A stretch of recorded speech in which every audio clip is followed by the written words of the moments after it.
35 years ago, a young woman in East Oakland stepped out of her workplace at the end of the night shift and vanished without a trace, leaving her family in a panic that stretched on for decades. Authorities suspected a man who knew her, someone who had appeared around the area at exactly the key moments, but with no body, no camera footage, and almost no leads to pursue, the investigation quickly went cold. Yet over the years, persistent investigators never gave up hope, clinging to tiny, seemingly meaningless pieces of evidence left in the file. Then one day, when new forensic technology was applied, they uncovered a detail everyone had overlooked, a detail powerful enough to shake the entire case and flip every prior assumption in ways no one could have imagined.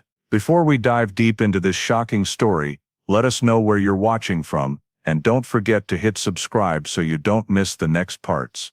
On the evening of July 12, 1990, Oakland was steeped in the sweltering summer heat, as thin ribbons of fog from the Bay Area began quietly creeping into the streets of East Oakland, where music from apartments mixed with the sound of motorcycles and engines from I-580, echoing like a distant heartbeat. The city carried a feeling that was both familiar and tense, as though every sound in the night was hiding something about to happen. Inside the East Oakland Community Resource Center, the cold white lights began to flicker as Alicia Torres, 28 years old, finished her shift. She stood by the desk, gathering a stack of files, straightening a few unfinished sheets of paper, then carefully capping her pen before putting it in the drawer. The photocopier's recent breath still lingered lightly in the air, leaving behind the familiar smell of warm ink and paper after every long shift. Alicia slung her bag over her shoulder, adjusted the strap,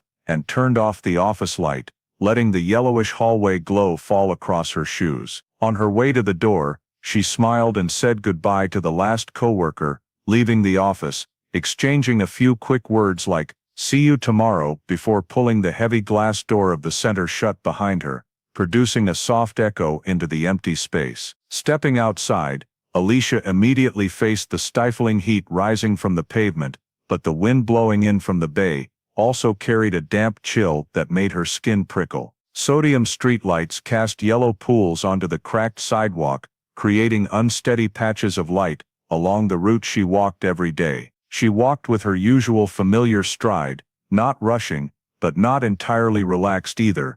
Her eyes occasionally flicked quickly to the sides, a habit from having lived in East Oakland long enough to know that after 9 p.m., you always had to stay aware of your surroundings. A homeless man leaned against the brick wall of the corner grocery store, holding a thin blanket, looking up as Alicia crossed the street. He remembered her small frame, her worn sneakers, and the light but firm sound of her footsteps. A little farther on, a boy about 12 or 13 years old sped by on his bike, tires scraping sharply against the pavement. As he passed her, he happened to overhear Alicia speaking quickly into her phone, her voice low but clear, "I'm on my way home." A simple sentence that became the last trace of her safety, the final words anyone ever heard from Alicia Torres. 10:30. The small apartment, where Alicia lived with her family, was still dark. No one saw her figure appear at the door. The phone rang and stopped, rang and stopped. No one picked up. At first the family just thought she'd stayed a few extra minutes at the center to finish paperwork, but as the time stretched on unusually long, worry turned into dread. Calls to friends, co-workers, neighbors all got the same reply: "No, I haven't seen Alicia." By nearly midnight, when the air in the apartment grew so heavy that only the steady ticking of the wall clock remained, the family knew this was no longer just running late or forgetting her phone. After hours of futile attempts to reach her, they decided to call the police, reporting that Alicia Torres, the woman who always came home on time every night, had disappeared into the Oakland night without any sign or explanation.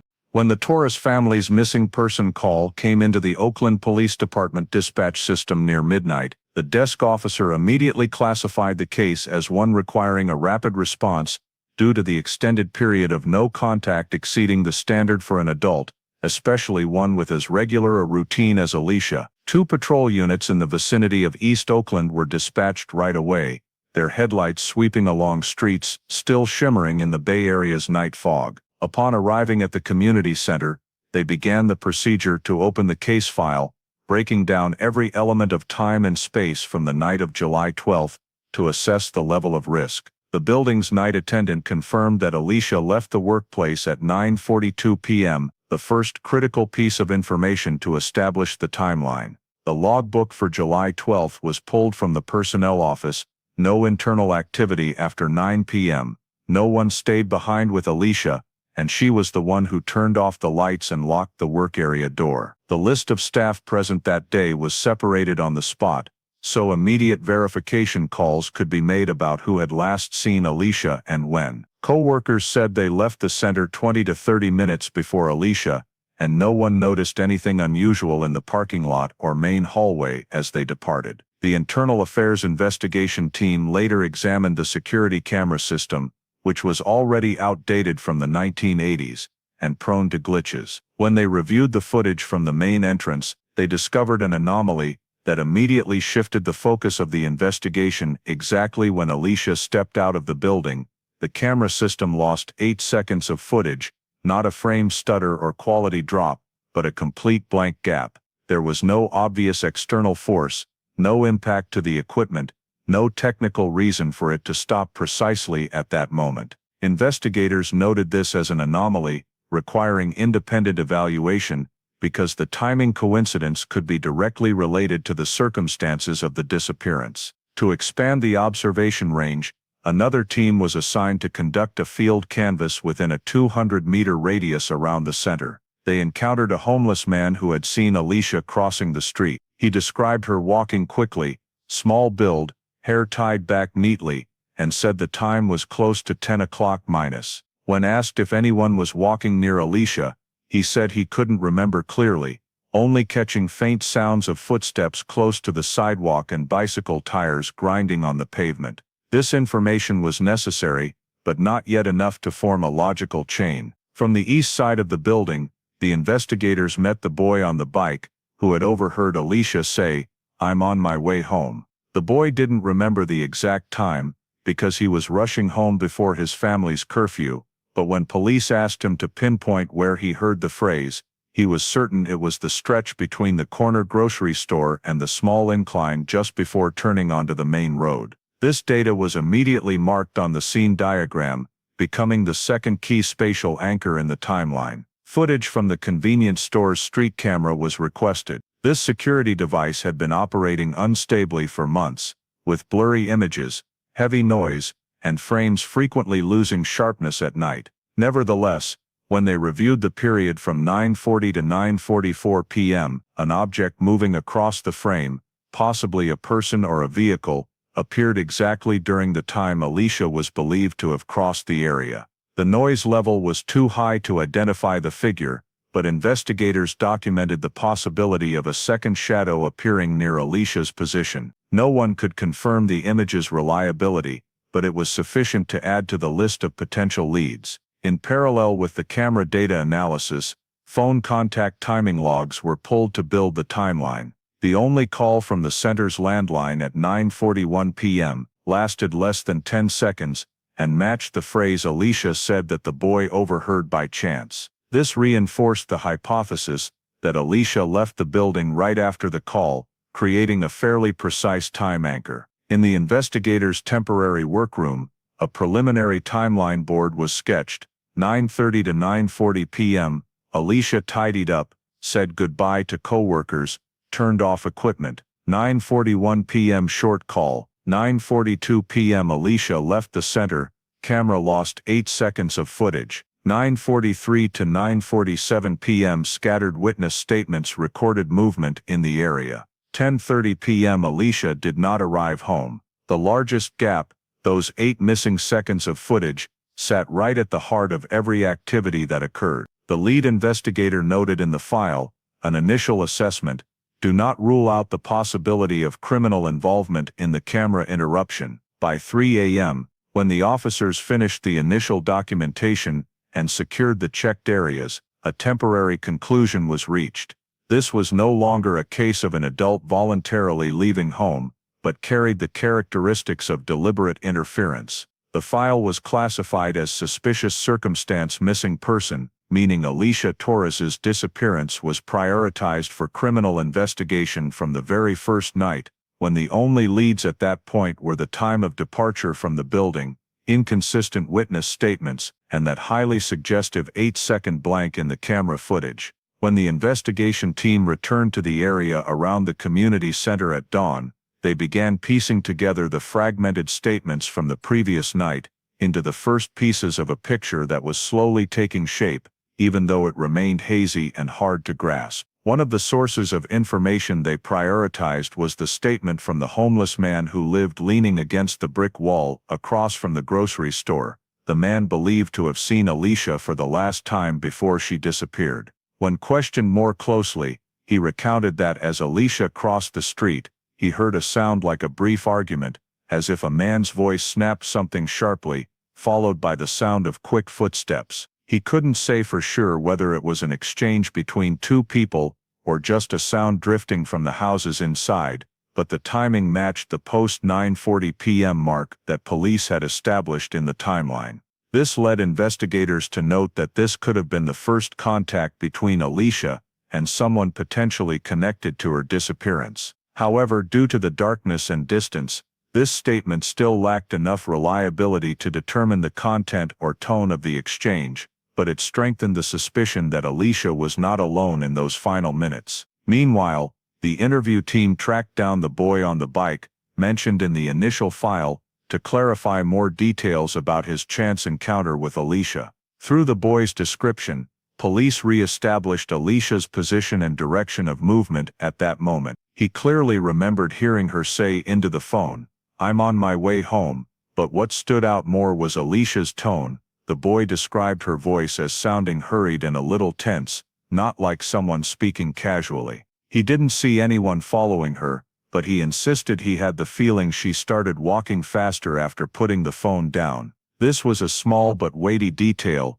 because it suggested Alicia was trying to move away from something or someone right before she vanished completely. Investigators flagged this as an important piece of behavioral evidence, showing that Alicia's state of mind in those final moments was not one of calm or safety. In parallel with those two statements, police spoke with a convenience store employee in the area, who reported that between 9:40 and 9:45 p.m., Alicia passed by the store at a faster than normal pace. The man didn't know Alicia personally, but he recognized her from the clothing and neatly tied hair described by police. He said she wasn't exactly running, but walking like she was trying to get away from somewhere, and he also recalled that she didn't glance to either side but kept her focus straight ahead. Notably, the employee thought there was a dark object moving at the edge of his peripheral vision behind Alicia, but he wouldn't confirm whether it was a person or a vehicle, because the image was too blurry in his memory.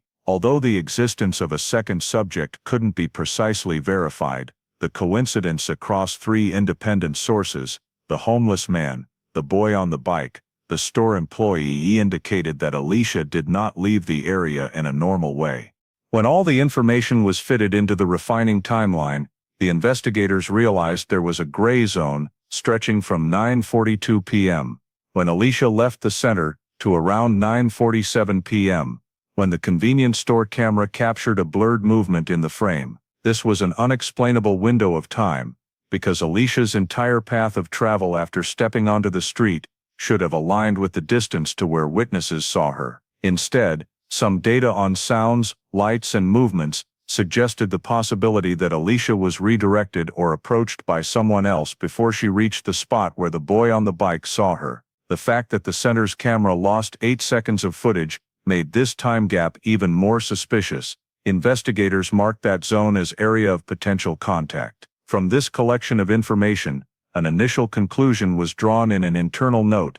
Behavioral factors, sounds, and descriptions of movement indicate a high likelihood that Alicia made contact with another individual immediately after leaving the community center. This was the first assessment suggesting the disappearance was not a spontaneous vanishing, but bore the shape of an intervention. In the preliminary report, the lead investigator quickly jotted down the line, "Potential offender contact detected," an early sign that the case was moving closer to the realm of a crime. As the sky began to lighten and the streetlights gradually went out, the investigation team packed up their notes, preparing to enter the phase where they would have to determine whether those scattered signals in the night were truly traces of criminal activity or merely a strange chain of coincidences that happened at the exact moment Alicia Torres disappeared from Oakland. As the first light of day began to spill onto the still fog-drenched streets of East Oakland, the search team expanded their perimeter according to the diagram marked during the night from the community center. They fanned out in a 3-block radius, moving alongside alleys, parking lots, and vacant lots that were usually overlooked after peak hours. At the corner of 88th Avenue, an officer noticed a dark green sedan parked crookedly against the curb, its hood covered in a thin layer of dew, the surface cold in the way of a vehicle left outdoors for many hours. As they approached closer, they immediately recognized the license plate. It was Alicia Torres's car. This discovery completely shifted the severity of the missing person case. Up until then, police had only vague statements and data, but the appearance of the car, exact make, exact plate, exact identification, was the first piece of physical evidence in the case. The first officers to approach the vehicle did so with extreme caution, not touching any surface.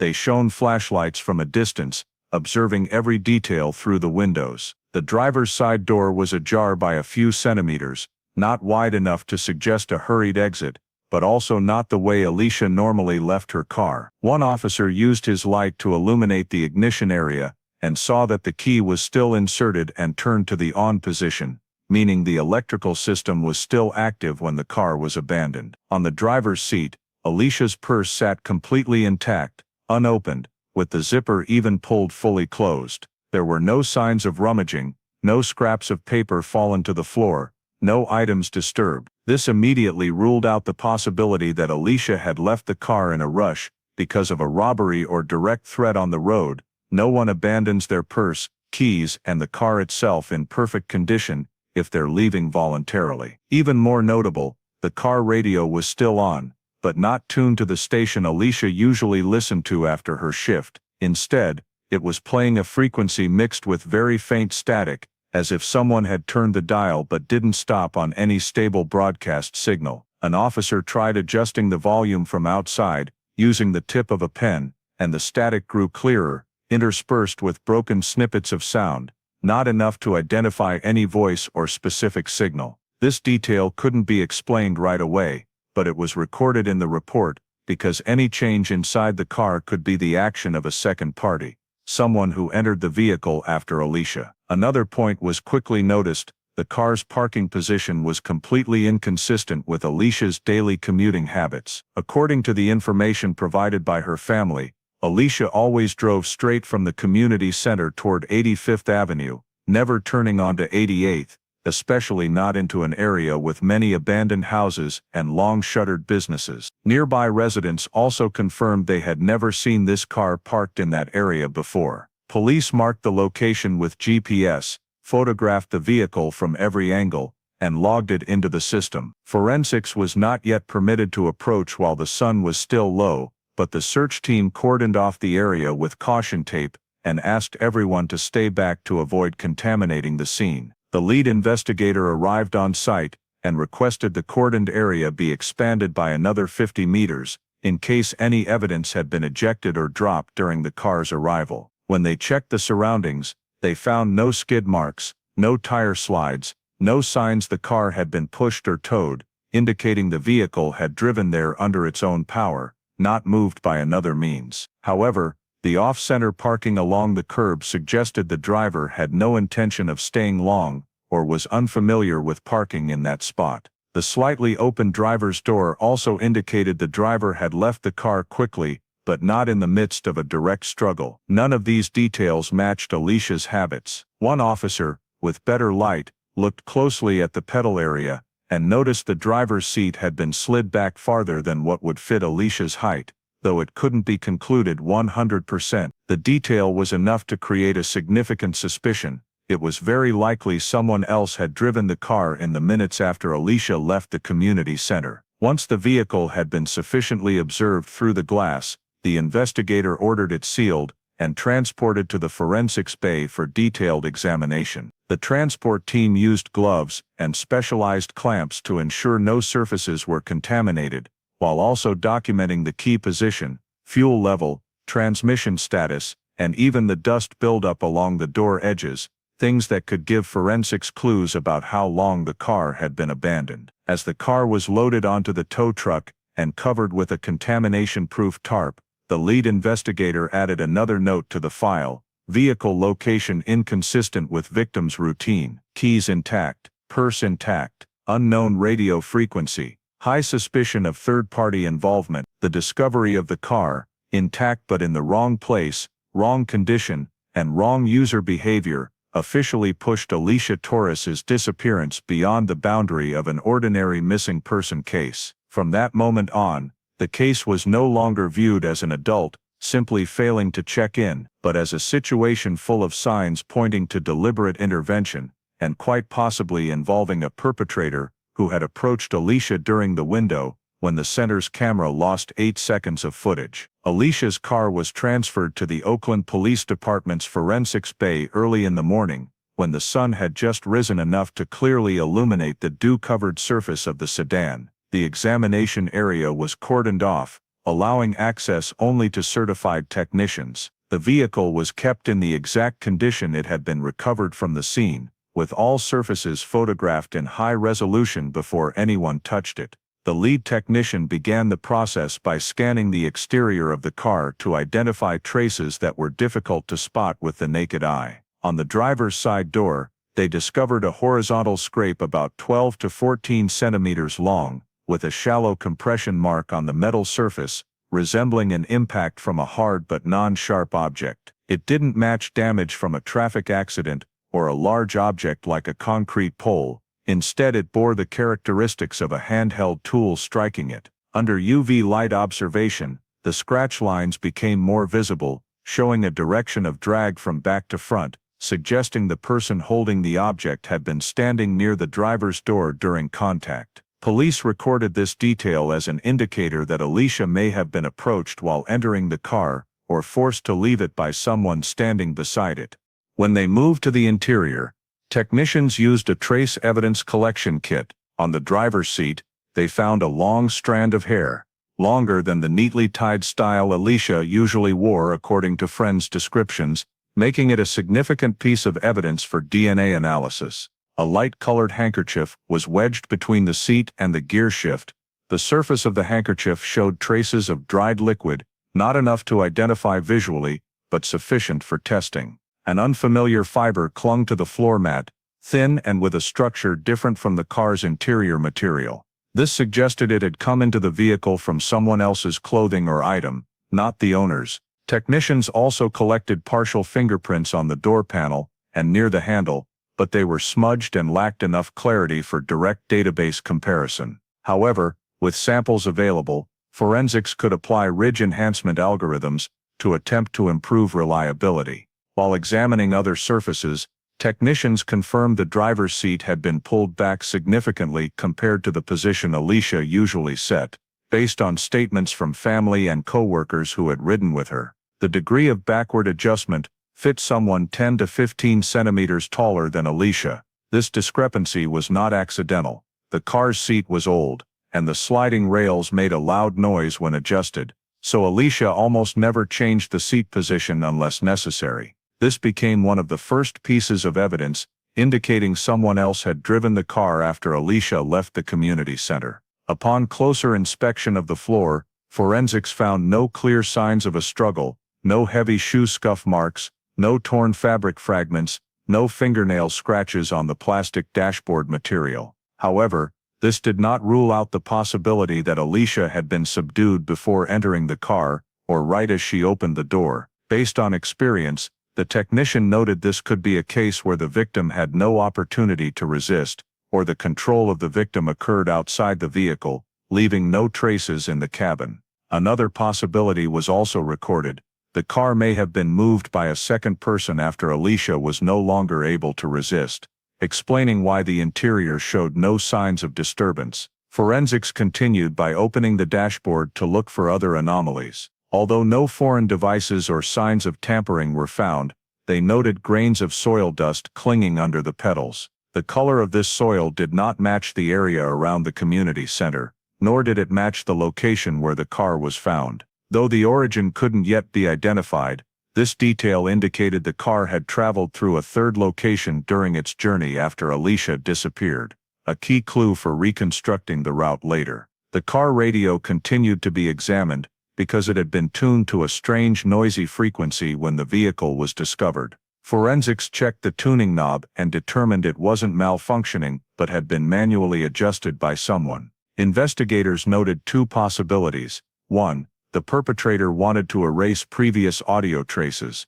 2. Alicia, in a state of stress, had unconsciously touched the radio. However, since both the handkerchief and the unfamiliar fiber did not belong to Alicia, the first hypothesis carried more weight. Forensics completed the biological trace scan using ALCS lighting and detected several faint marks on the interior door handle. However, the quantity was too small to yield a complete DNA profile. All were collected in test tubes to be sent to the molecular biology lab. After compiling the initial observations, the investigator drafted a summary report. The car was not simply abandoned, but carried a series of indicators, showing intervention by a third party. Fingerprints that did not match Alicia, the unfamiliar fiber, the longer hair strand different from the victim's, the altered seat position, the horizontal scrape on the door, and the abnormal radio behavior, all reinforced the view that Alicia was not the last person to use the sedan.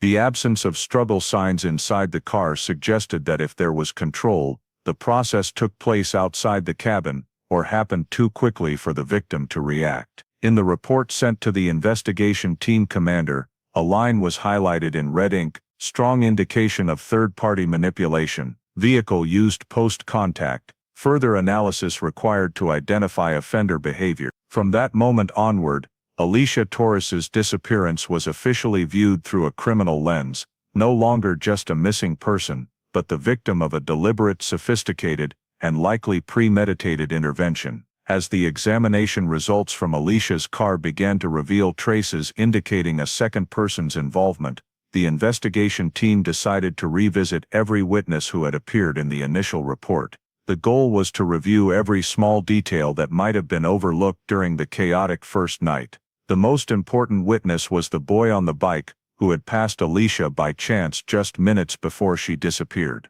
In the second interview, when asked using carefully controlled memory prompting questions, the boy provided an additional piece of information he wasn't sure he should mention on the first night. Right after he rode past Alicia, he saw a man standing near the shadowed corner of the abandoned parking lot, next to the small incline. What caught his attention wasn't the face, because it was dark, and the man stood in a dimly lit area, but the man's right hand had a long scar running from the wrist up near the elbow. He described the scar as dark-colored, like an old scar, or from a burn, with a fairly distinctive shape to record in the identification file. The man stood slightly angled, his left hand holding something that looked like a rolled-up jacket, and he held that position for a long time, something the boy thought didn't look like someone waiting for anyone or doing anything normal. The appearance of a man with this specific identifying feature, just a few meters from where Alicia passed, was assessed as a significant new element in the file.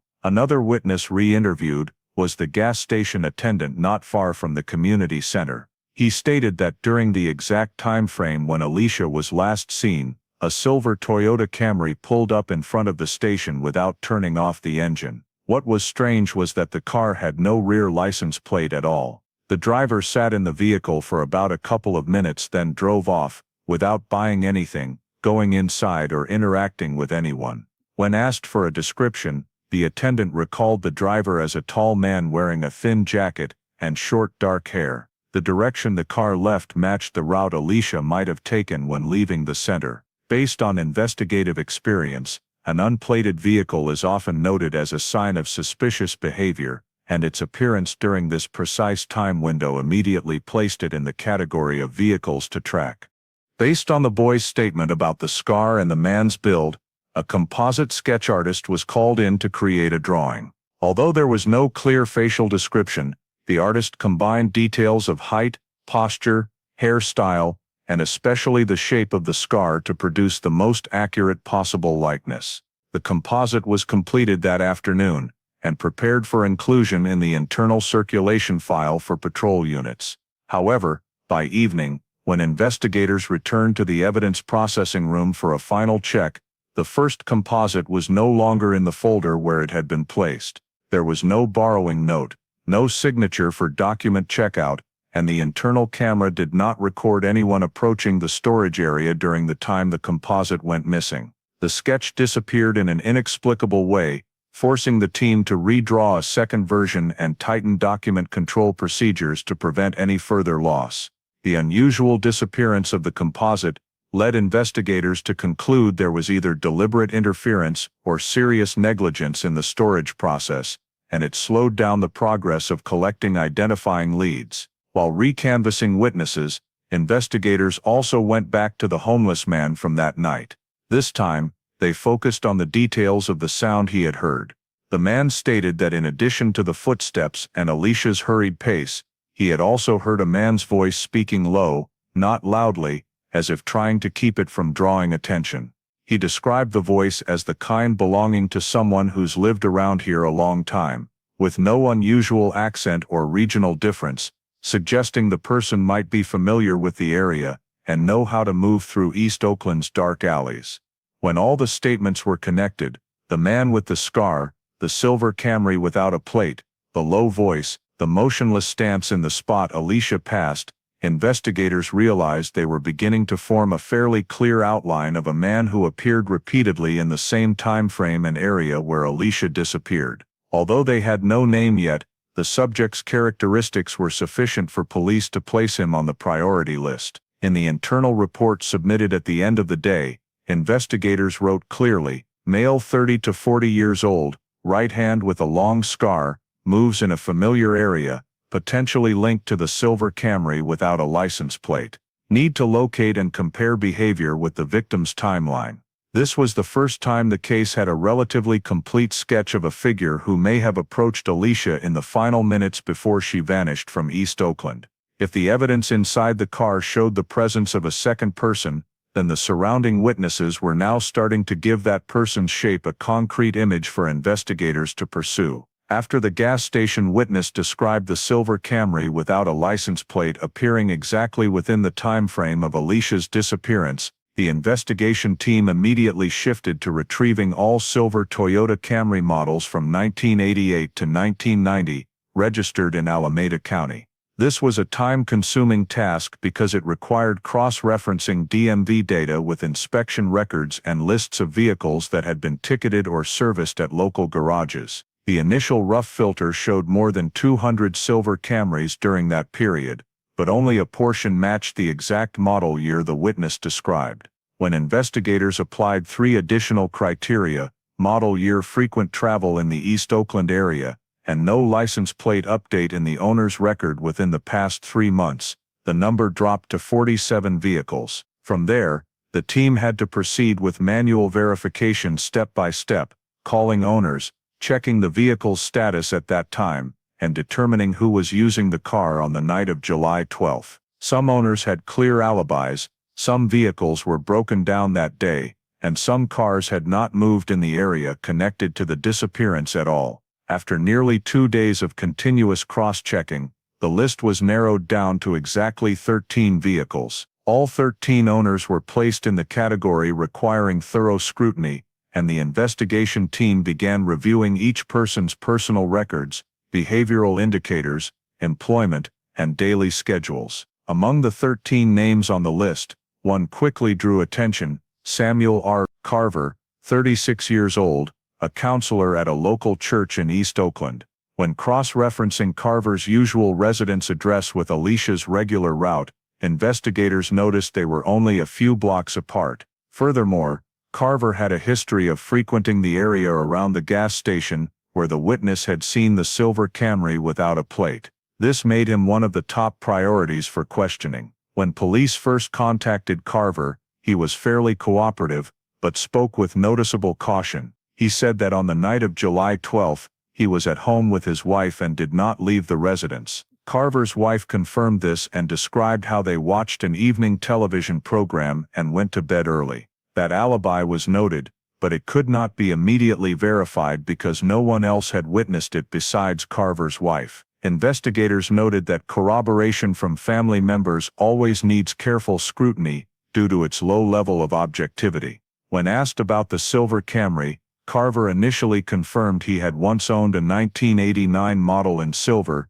exactly matching the style the witness described, but said he had sold it a long time ago. When cross-checked with DMV records, police discovered Carver sold the car in early September 1990, only 45 days after Alicia's disappearance. This was not illegal, but it was a noteworthy action in the investigation file because the timing of the sale was so close to the disappearance. Typically, people do not suddenly change vehicles without a major financial reason, accident, or serious mechanical failure, and Carver's vehicle maintenance records showed no technical issues severe enough to necessitate a sale. Police immediately tried to track down the buyer, but the transfer records from that time only listed a generic name and address.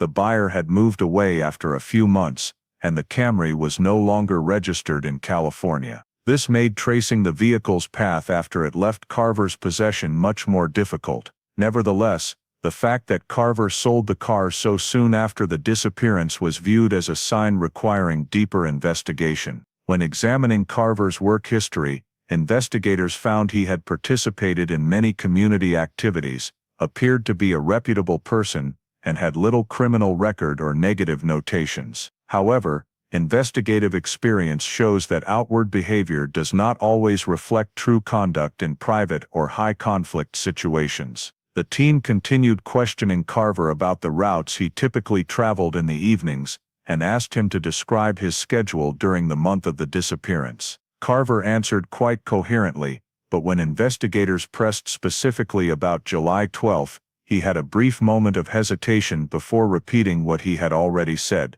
that he was home all evening. This small detail was enough for investigators to record in the file. Vehicle owner shows signs of tension when referencing the date of the victim's disappearance.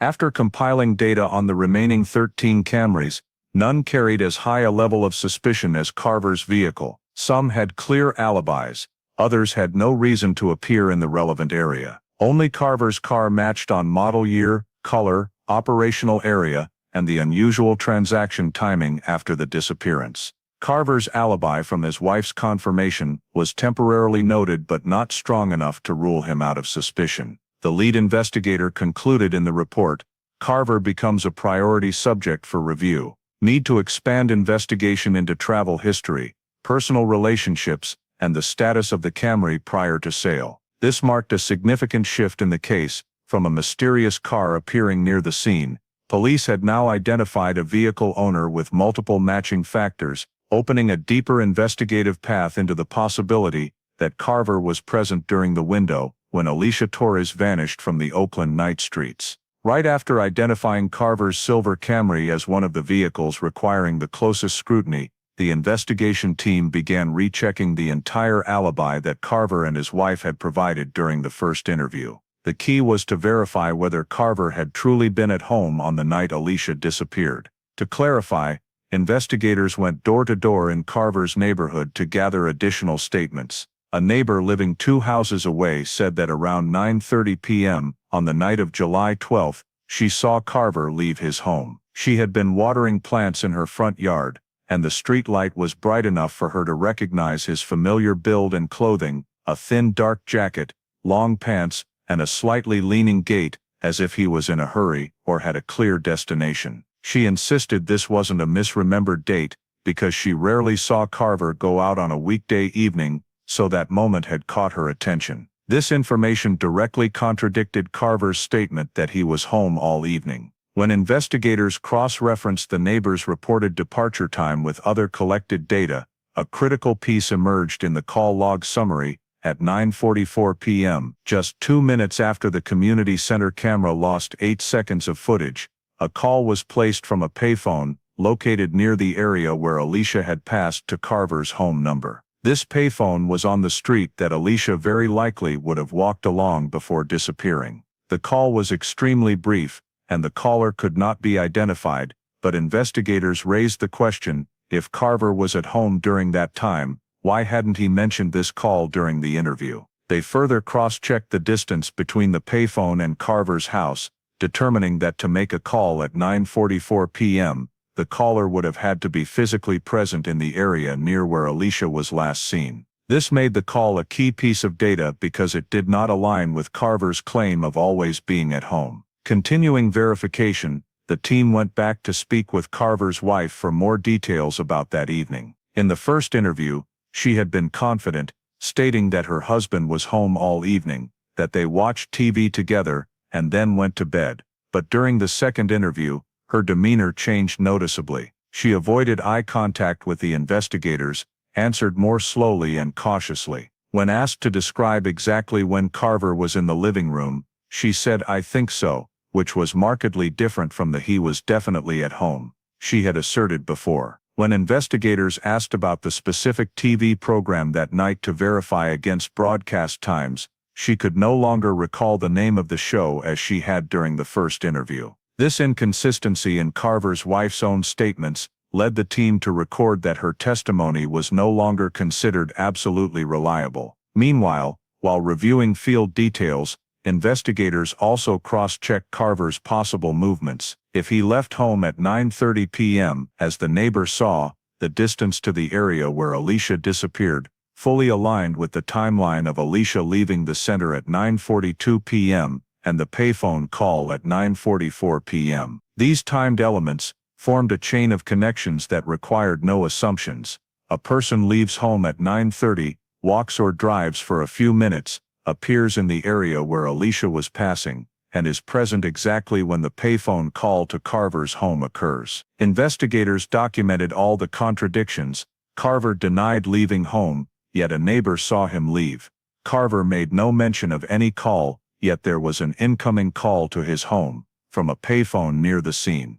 Carver's wife initially confirmed the alibi with certainty, but on the second interview, only said, "I think so." At this point, no single piece of evidence outright disproved the others, but the lack of consistency between the couple's alibi and the objective data forced police to re-examine all of Carver's statements with a much higher level of scrutiny. When compiling everything known so far, investigators recorded that Carver's alibi was unreliable, unsupported by any independent witness, and contained clear temporal contradictions. The new evidence caused Carver's name to be highlighted again in the investigation file in red, not as someone needing further verification, but as someone with a direct possible connection to the chain of events during the window when Alicia Torres disappeared. In the following weeks, although the investigation team had gathered many scattered leads surrounding Carver, all the details remained at the level of suspicion, not strong enough to form legal evidence for arrest or prosecution. The biggest obstacle was the absence of Alicia's body. There were no clear signs of violence, no blood samples, no confession, no direct eyewitness who saw Alicia being forced into a vehicle or attacked, so the prosecutor's office could not charge homicide based solely on the disappearance. Even though the timing elements, the neighbor's statement, the payphone call, and the sale of the Camry, all placed Carver in a highly suspicious position, the law required specific evidence proving the victim had died, and that the act was committed by the suspect. This was something the investigation team could not provide at that time. They could not confirm whether Alicia was still alive or dead. She left no definitive trace after 9:42 p.m., and every piece of physical evidence analysis only showed that someone else had driven her car afterward, without determining the extent of the intervention. In that context, despite growing pressure from the victim's family, the investigative force found itself in a dilemma. They believed something abnormal had occurred, but they lacked the legal foundation to take the next step. When additional interviews brought no breakthrough, and no new witnesses came forward, the case file began to slow down. Data from the area's already blurry and faulty cameras further reduced the ability to reconstruct Alicia's movements that night. When the team tried to revisit the characters who had seen the man with the scar, They also could not obtain any clearer identification or a match with anyone in the local criminal records at that time. All investigative paths narrowed to a single common point: there was not enough evidence to charge anyone. Carver continued to be viewed as someone with many unusual factors, but he made no mistakes during interviews that could place him in custody. His wife, despite inconsistencies in her statements, also provided no information of prosecutorial value. There were no signs that Carver had ever been accused of violence, no criminal record, no documents proving he had ever had direct conflict with Alicia. His presence near the area where Alicia passed or the payphone call, while suspicious, remained in the realm of possibility, not certainty. Without a body, without documented injuries, the law in 1990 to 1991 did not yet have strong enough precedents to allow prosecution based on chains of inference without direct evidence. The prosecutor's office assessed that if the case were brought to trial in this state, the likelihood of the charges being dismissed was very high, and it could even hinder future investigation if the file were formally rejected. By early 1991, after completing all possible investigative steps with the resources and technology available at the time, the Oakland police issued a temporary conclusion. Alicia Torres's case was classified as missing person, suspected foul play, but could not be upgraded to homicide or kidnapping due to the lack of direct physical evidence. The file was recorded as not meeting the criteria for prosecution. When no new leads emerged for many months, when every thread around Carver led to a dead end, and when no additional evidence appeared in the entire area, the case was closed according to the city's file monitoring procedures. In mid-1991, Alicia Torres's file was officially transferred to the cold case category. All original documents, investigation notes, scene photographs, witness statements, and forensic test results were sealed, archived, and placed in the Oakland Police Department's storage vault, awaiting a future opportunity, a new technology, a new statement, or some unexpected event powerful enough to revive the disappearance that had fallen into silence. At that point, that was all the investigative agency could do. By the period of 2005 to 2010, when biological trace analysis technology and microforensic methods had made significant advances, Alicia Torres's file was pulled for review as part of the annual cold case re-examination program. The goal was not to reopen the case, but to evaluate whether any of the old evidence samples were suitable for analysis using newer techniques. The preserved evidence items, the handkerchief recovered from the car, the long hair strand, not belonging to Alicia, the unfamiliar fibers stuck to the floor mat and driver's seat area, were transferred to the current laboratory for DNA analysis feasibility assessment. Under the new standard lighting for micro-DNA analysis, technicians observed that the amount of biological material remaining on the handkerchief and hair strand was too low, insufficient cell quantity to extract a complete DNA sequence. Although amplification techniques could be attempted, the high risk of producing noisy results made them unusable as criminal evidence. This significantly diminished hopes of identifying a specific biological trace from an unknown person who had been inside the car. In parallel with the biological sample review, technicians reanalyzed paper evidence, the half-torn piece of paper found in the driver's side door pocket. Although it had been carefully stored in dry conditions, the paper surface had oxidized over time, causing printed characters to fade or disappear completely. In 1990, no one had clearly identified whether it recorded a phone number or some other string, and by 2005, recovery was nearly impossible. A spectral character restoration system was applied, but what remained on the scrap was only a few faint heavy strokes that could not be pieced together into numbers or letters. There was no clue whatsoever indicating that this piece of paper was directly related to the man with the scar,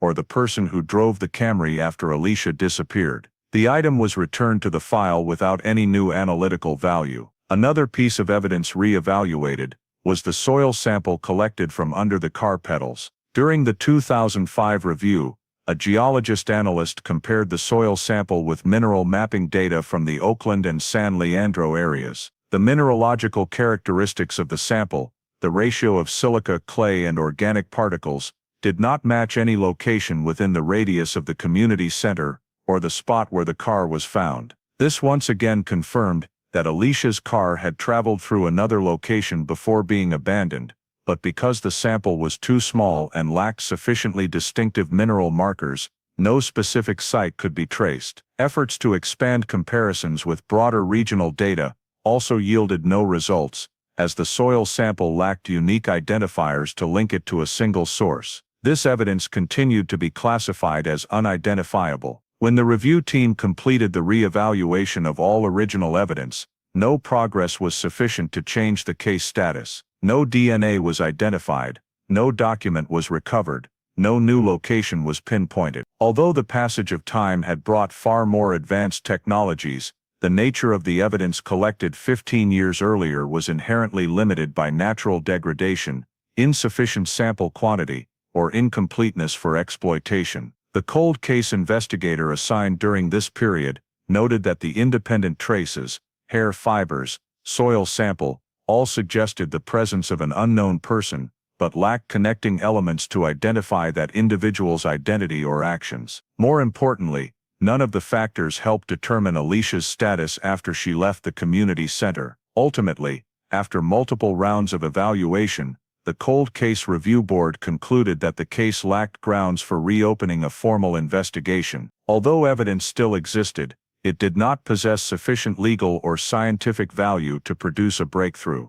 While the examination team acknowledged that the presence of biological material not matching the victim was a significant factor, it was impossible to determine when those traces entered the vehicle, impossible to prove they belonged to a person of interest, and impossible to connect them to any specific subject in the file from that time. Therefore, Alicia Torres's file remained in closed status, but continued to be flagged for retention in the long-term cold case category, in anticipation that future new technology or new data might one day transform these silent pieces of evidence, unchanged for many years, into the key to solving the longest-running disappearance ever recorded in East Oakland. By 2019, when many laboratories across the state of California began adopting micro-DNA techniques and new genetic genealogy matching technology, the Sacramento Regional Forensic Lab launched a pilot program to reanalyze cold case evidence from previous decades. Alicia Torres's file was included on the list of cases with potential for results,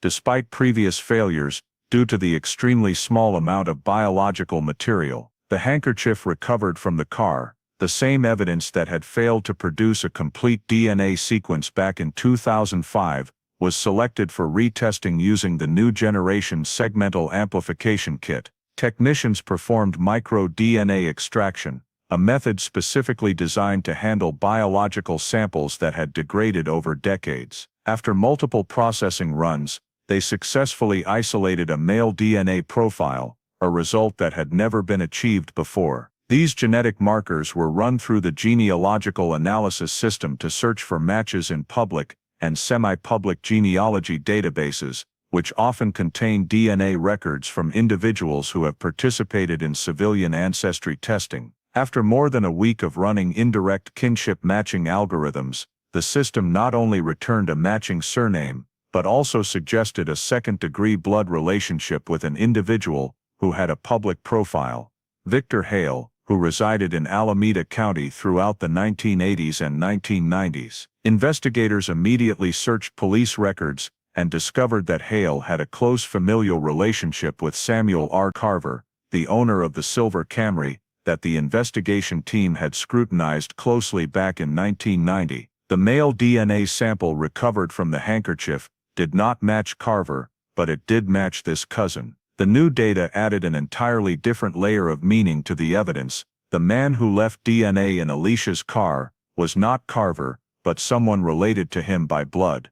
As investigators began reviewing information on Hale, they found several scattered but directly relevant pieces of data. Hale had used Carver's silver Camry on multiple occasions during 1990, because the two men lived close to each other and shared activities at the church. There were informal records indicating that Carver had lent the car to Hale on several evenings, but because it was a family arrangement, no formal documentation existed. This immediately explained how Hale's DNA could have ended up in Alicia's car without Carver's DNA being present. However, what was more significant was information about Hale's status records showed he had passed away in 2004 due to a stroke, meaning he was no longer available to be interviewed or to provide any statements. Hale's absence created an additional layer of difficulty because a person linked to the vehicle and present in the evidence could not be questioned or have his timeline cross-checked.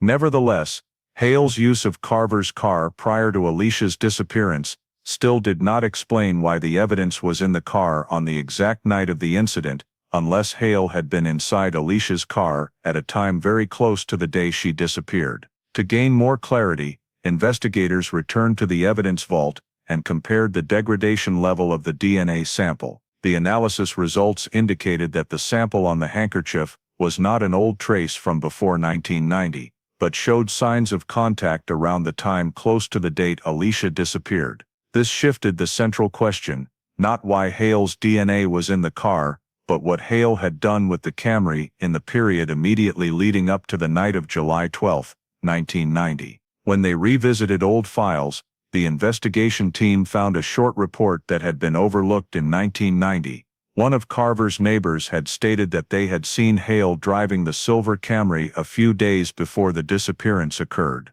That statement had been dismissed at the time for lacking relevance, but with the new DNA data, it became a critical piece confirming that Hale had access to the vehicle during the sensitive time frame. However, Hale was deceased and could no longer explain why his DNA appeared in Alicia's car. His use of the vehicle could not automatically make him a suspect, but it raised questions about the connection between Hale and Carver in the period leading up to the disappearance. Investigators began reanalyzing all possibilities. Carver's car was used to move around on the night Alicia disappeared. Hale's DNA appeared in the car. Carver was seen leaving his home by a neighbor. The payphone call occurred near the scene. These elements did not contradict one another, but complemented each other, suggesting the possibility that both men had connections to the Camry during the critical period. Although Hale could not be summoned for questioning, the genealogical data was strong enough to prove that the DNA sample did not belong to a random stranger. It belonged to someone in Carver's family, a person with a history of frequently using Carver's car, and who was present in Oakland during the same period Alicia disappeared. The presence of this DNA forced investigators to place Carver back at the center of the file, not because Carver left biological traces, but because of the familial link between him and the only man whose trace appeared in the evidence. In the updated report, investigators wrote clearly, genetic data establishes a direct familial connection between the vehicle owner and the individual present in the evidence. Need to examine possibilities related to vehicle usage in the time frame close to the disappearance. With this result, Alicia Torres's case entered a new phase in the forensic review process. For the first time in nearly 3 decades, a traceable lead emerged that could follow the path of the car and the people who used it in the final days before Alicia vanished from Oakland. After the genealogical DNA results indicated that the evidence in Alicia's car was directly linked to Samuel R. Carver's cousin, the investigation team returned to thoroughly review Carver's entire personal file, employment history, and every prior interaction between Carver and the victim. Documents that had once been considered peripheral in 1990 now became critical points requiring analysis. While digging through the records of the East Oakland Community Resource Center, investigators discovered an internal report filed in 1989. Alicia Torres had reported to her department head that she felt Carver, who at the time was a community counselor collaborating with the center, engaged in behavior that exceeded the scope of his work. The report noted that Alicia said he frequently found ways to appear at meetings she attended, lingered long after work hours to talk privately, and on several occasions deliberately touched her hand while exchanging documents. The person receiving the report noted that Alicia appeared worried, but did not request a formal complaint. The matter was classified as insufficient basis for discipline, but it was still kept on file. This was the first time investigators saw documentation proving that tension had existed between Alicia and Carver personally, and it raised questions about whether Carver might have had a motive prior to the disappearance. Continuing the review of Carver's professional history, they uncovered another detail. Roughly 3 weeks after Alicia vanished, Carver requested to resign from the church where he served as a youth counselor, citing family pressure. Personnel records noted that he left abruptly, without following the required advance notice procedure, and he did not return to any community activities in Oakland throughout the following year. When investigators asked a former church member about the timing of Carver's departure, the person said he became unusually withdrawn, avoided participating in group activities, and showed signs of evasion when anyone asked about his personal schedule. This data did not prove anything specific, but it was anomalous enough to be added to the investigation file. To better understand the relationship between Carver and Alicia, police located several of Alicia's close friends from the community center before 1990. One former coworker said Alicia had complained that Carver showed inappropriate interest, that he often asked questions about her private life, and sometimes appeared at places she frequented, even when there was no work-related reason. Another friend recalled that Alicia had said she did not feel comfortable when Carver was around. These descriptions, while not proving criminal behavior, reinforced the assessment that Carver had shown a particular fixation on Alicia that extended well before the time she disappeared. Investigators noted that these descriptions were consistent and came from multiple independent sources. At the same time, they examined Carver's behavior immediately following Alicia's disappearance. Reports from 1990 showed that he answered interviews cautiously,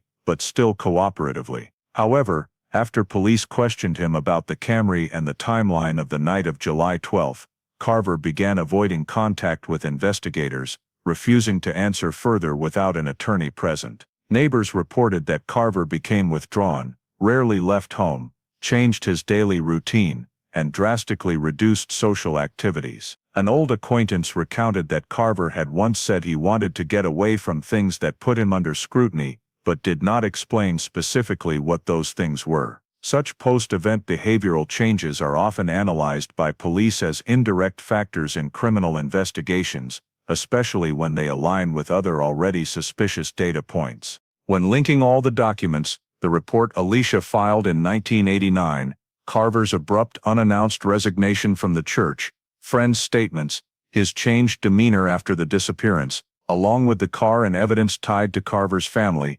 investigators began to form a clearer assessment of possible motive. If Alicia had reported Carver's inappropriate behavior, it could have created a tense relationship, particularly for a man in a position of community respect like Carver. Being accused, even internally, could have threatened the reputation he had built at the church. Combined with the fixation that multiple friends described, one possibility was raised in the report: Carver may have viewed Alicia as a direct threat to his personal image and social standing. This motive consisted of two elements: retaliation against the person who made him feel challenged, and fear of losing his reputation if the inappropriate behavior were brought to light. When finalizing the reevaluation report on Carver, investigators wrote, "Behavioral records and related documents from the period prior to the disappearance indicate the existence of a one-sided relationship in which Carver showed an interest in the victim that exceeded normal levels. Need to seriously consider the possibility of personal motive."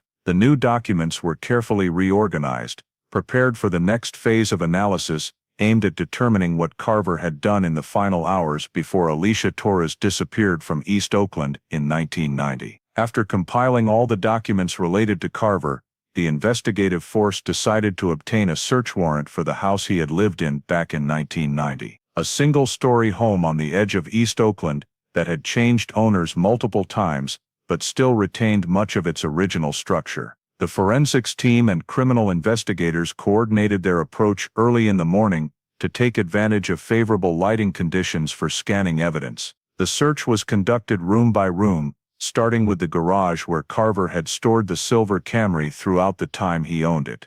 Although the garage had been used by several subsequent owners, some old items had been left behind in the corners of a wall-mounted cabinet. When they opened the upper cabinet compartment, technicians found a nearly intact roll of industrial black duct tape. This tape had a texture and adhesion similar to the type previously found adhering to the edge of Alicia's car door during analysis of the scrape mark. Next to it was a roll of thin, opaque white nylon cord, tied into segments of 40 to 50 centimeters each. When visually compared to the trace nylon fragments recovered from Alicia's car, the size and material matched so closely that detailed testing was required. The presence of these two items in Carver's former home did not automatically prove criminal activity, but their material characteristics were so strikingly similar that they became top priorities for analysis. In a lower cabinet compartment, technicians discovered an old paper map, worn at the edges,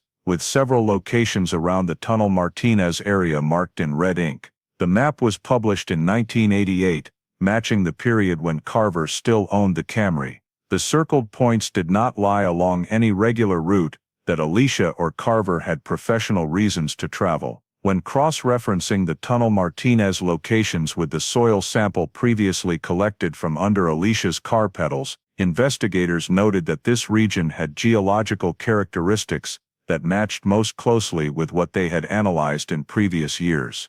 Although the old soil sample had not contained enough information for definitive identification, nevertheless, the appearance of a manually marked map raised a critical question: what purpose did Carver have for focusing on that area in the time leading up to or immediately following the disappearance? When opening a wooden cabinet in the spare bedroom, the search team found an old toolbox containing various fiber materials. Among them was a grayish-blue fabric scrap, torn at one corner, made of a poly-blend material. Technicians recognized the surface similarity between this fabric piece and the fiber sample recovered from Alicia's car floor mat. When the two samples were placed side by side and examined under a handheld magnifier, the fiber structure, twist, and weave pattern appeared nearly identical. This was one of the rare pieces of evidence with the potential to directly link back to evidence collected from the victim's car, something that could not be confirmed years earlier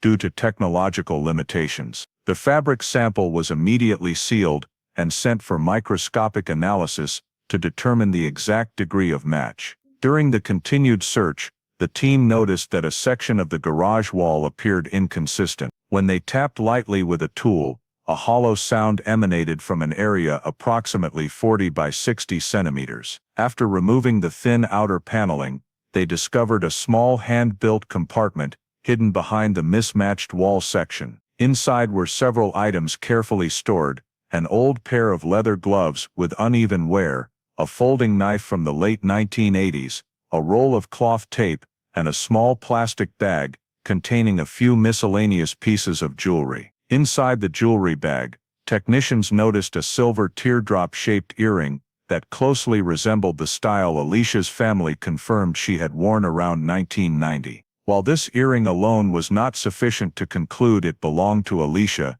the similarity in design and size made it a significant piece of evidence requiring origin verification. The folding knife in the wall compartment had scratches on the blade that bore characteristics similar to the type of mark left on Alicia's car door. This was not yet a forensic conclusion, but the similarity prompted technicians to request detailed analysis to compare the blade scratches and edge structure with the marks remaining on the vehicle's surface. The leather gloves in the compartment, when dusted for fingerprints, revealed wear patterns at the tips of the thumb and index finger, consistent with prolonged handling of heavy objects or pulling cord over many years. Although no DNA or clear fingerprints were present here, the usage characteristics of the gloves suggested deliberate preparation behavior in activities intended to avoid leaving mechanical traces. All evidence recovered from the house, the black duct tape, nylon cord, map marked around Tunnel Martinez, matching fabric fibers, earrings similar to Alicia's jewelry, folding knife and hidden items, was collectively evaluated as evidence with high potential relevance. The existence of the secret compartment drew particular attention from authorities because it indicated the homeowner had intentionally concealed items he did not want discovered. The simultaneous presence of multiple items matching the physical characteristics of evidence found in Alicia's car created a significant layer of indirect but compelling data. The internal forensics report concluded that the degree of match between the items at Carver's former residence and those recovered from Alicia's car was sufficient to elevate the risk assessment regarding Carver. Investigators clearly classified Carver as a primary suspect based on the intersection of physical evidence, inconsistent behavior, prior personal interactions with Alicia, and data emerging from genetic genealogy analysis. No legal determination of culpability was made, but the body of evidence was strong enough to shift the focus of evaluation toward tracing Carver's involvement in the critical hours before Alicia Torres disappeared from Oakland in 1990. When all the evidence recovered from Carver's former house was transferred to the forensics lab, the forensics team began the in-depth analysis phase to determine whether the collected samples scientifically matched the evidence previously recovered from Alicia's car. The goal was to create physical linkages with legal value, rather than stopping at perceptual observations. The highest priority evidence was the grayish-blue fabric scrap recovered from the toolbox at Carver's house. This fabric sample had a surface texture nearly identical to the fibers found in Alicia's car floor mat in 1990, but the technology at the time had not been sufficient to conclude a match. Now, the laboratory used massively parallel sequencing (MPS) techniques, allowing analysis of polymer structure, dye composition, and weave pattern at the molecular level. The results showed that the fiber sample from Carver's house and the fabric fibers inside Alicia's car matched perfectly in synthetic fiber composition, dyeing process, and distinctive weave pattern of a limited production line of mechanics coveralls manufactured in the late 1980s. A particularly distinctive feature of this coverall line was the reinforced fiber layer at the cuff edges, with a slight asymmetrical twist.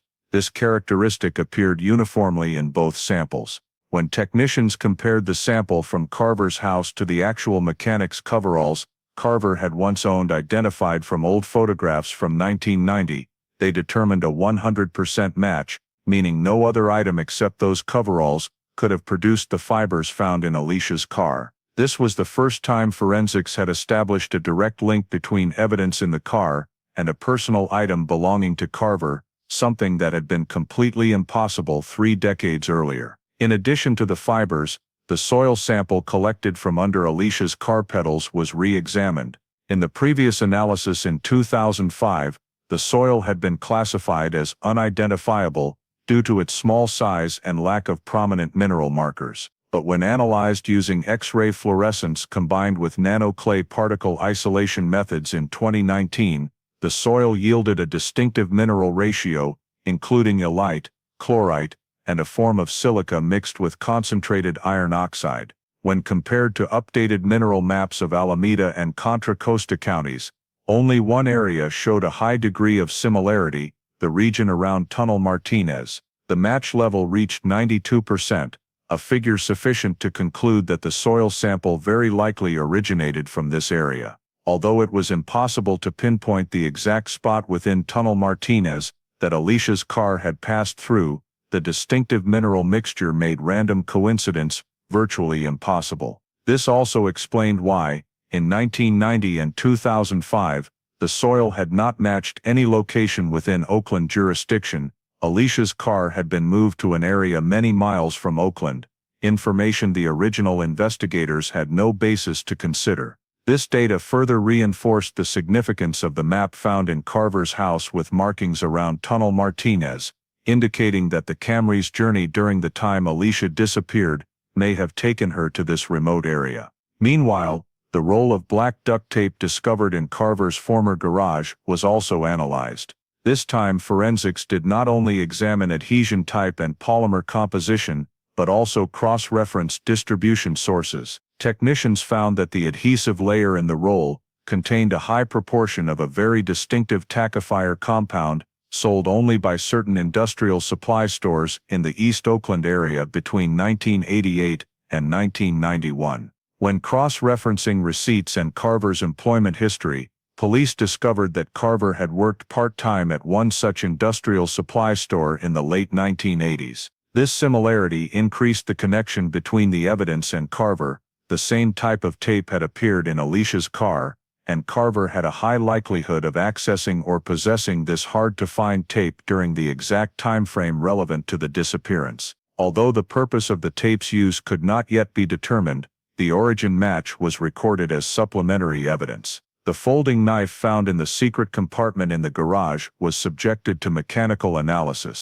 The scrape on Alicia's car door showed horizontal scratch patterns, depth and metal compression density consistent with an old carbon steel blade. When the mechanical forensics team conducted scratch replication tests using a similar knife sample, they obtained parameters closely matching the scrape on the car door. When the blade recovered from Carver's house was examined under a microscope, it showed evidence of prior contact with a metal surface having a structure similar to a late 1980s sedan door. While it could not be concluded that this knife definitively caused the scratch, the material similarity and blade wear created another notable level of physical linkage. Another crucial analysis was the 3D simulation of Alicia's movement path and the street camera positions within the radius around the community center. The 1990 camera footage was too blurry and low resolution, but in 2019, using 3D environment reconstruction based on topographic maps and old camera placement data,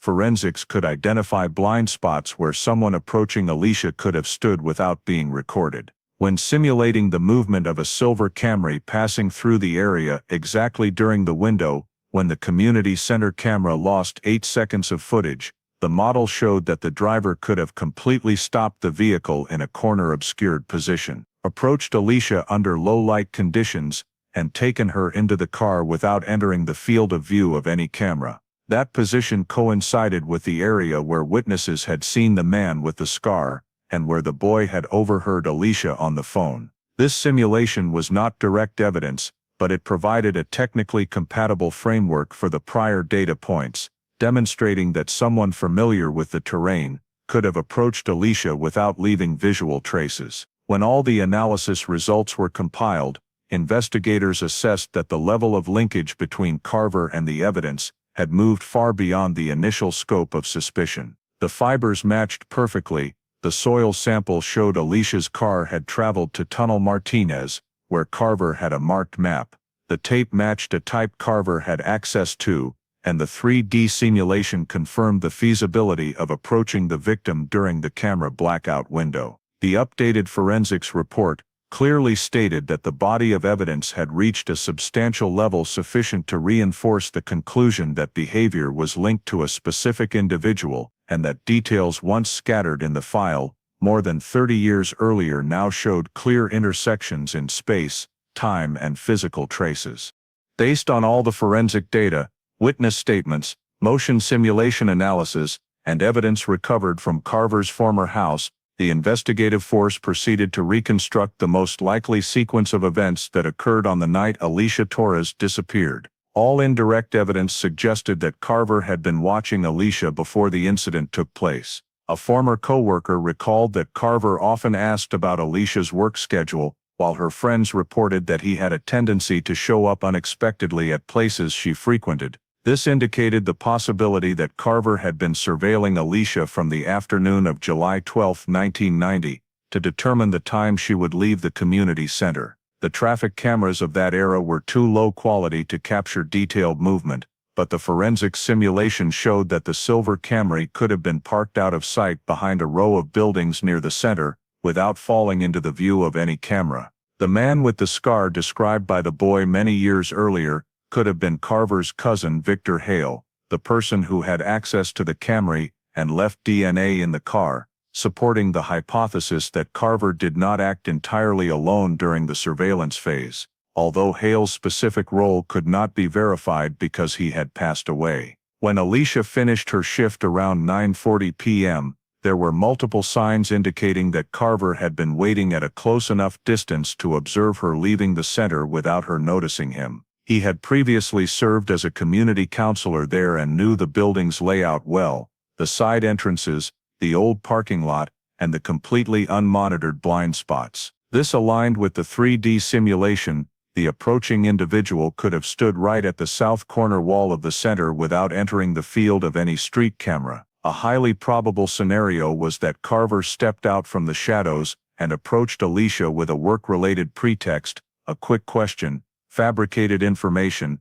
or a reference to a report she had handled. Since Alicia had known Carver and had previously collaborated with him in his role as a community partner, it was entirely plausible that she would pause for a few seconds to listen. The homeless witness stated that he heard a man's voice speaking low, trying to stay calm, which fit the scenario of Carver attempting to approach without drawing attention. In the moment Alicia turned back or while they were talking, Carver could have used the nylon cord, the type found in his house and matching the trace in Alicia's car, to quickly restrain her. There were no major signs of struggle inside the car, meaning the restraint occurred outside, right at the point where the camera lost 8 seconds of footage. This was the perfect window for Carver to get Alicia into the Camry, without leaving any visual record. The car at that point may not have been driven by Carver initially. Hale, the cousin, had appeared in the area according to old witness data, but because he was deceased and there was no direct evidence, his role was assessed only at the level of indirect support. Once Alicia was inside the car, Carver chose the least noticeable route. The journey simulation showed that the driver could have left East Oakland via side streets, turned toward Redwood Road, then connected to routes with few cameras and minimal patrols at the time. All of this aligned with the evidence. The soil sample in Alicia's car did not belong to Oakland, but matched 92% with soil from the Tunnel Martinez area, a remote location with many discreet pull-offs and rocky gullies where no one would pass by late at night. The map found in Carver's house had clear circles around this area, indicating he had thought about or scouted the location beforehand, rather than driving there by chance. The likelihood that the car stopped at Tunnel Martinez between 11 p.m. and 12 a.m. was rated very high. This was a time frame when most roads in the area had no traffic. The Tunnel Martinez terrain at the time featured numerous depressions, rocky ditches, and side paths leading down into thick brush. In the 1990s there were no surveillance cameras or terrain sensors like today, making it a near undetectable zone if someone wanted to dispose of evidence or commit an act without leaving traces. The matching soil, the marked map, and the compatibility between the knife found in Carver's house and the scratch on Alicia's car door all reinforced the conclusion that the car had been stopped there deliberately. What exactly happened at Tunnel Martinez could not be determined, since Alicia's body was never found, but mechanical investigation specialists noted that the travel time from Oakland to Tunnel Martinez matched perfectly with the period when Carver had no alibi, and no unusual vehicle movement was recorded by cameras. Alicia's car was then driven back to an area near the center and abandoned only 3 blocks from the scene, in an effort to create the impression that she had disappeared within a narrow radius. This action fit the forensic traces, the driver's seat pulled back beyond what suited Alicia's height, but fitting Carver's, the radio tuned to a strange frequency, no signs of struggle inside the car, the keys still in place, as if staging a rushed voluntary departure, rather than an act of violence. Reconstructing the entire sequence of events showed the pieces gradually fitting together. Carver had a personal motive stemming from Alicia's prior report of his inappropriate behavior. He had the opportunity to surveil her. He had the means. He had a route to avoid cameras. He had evidence at his home matching evidence in the car. He had a map circling the suspected disposal area, and his behavior changed dramatically after the day she disappeared.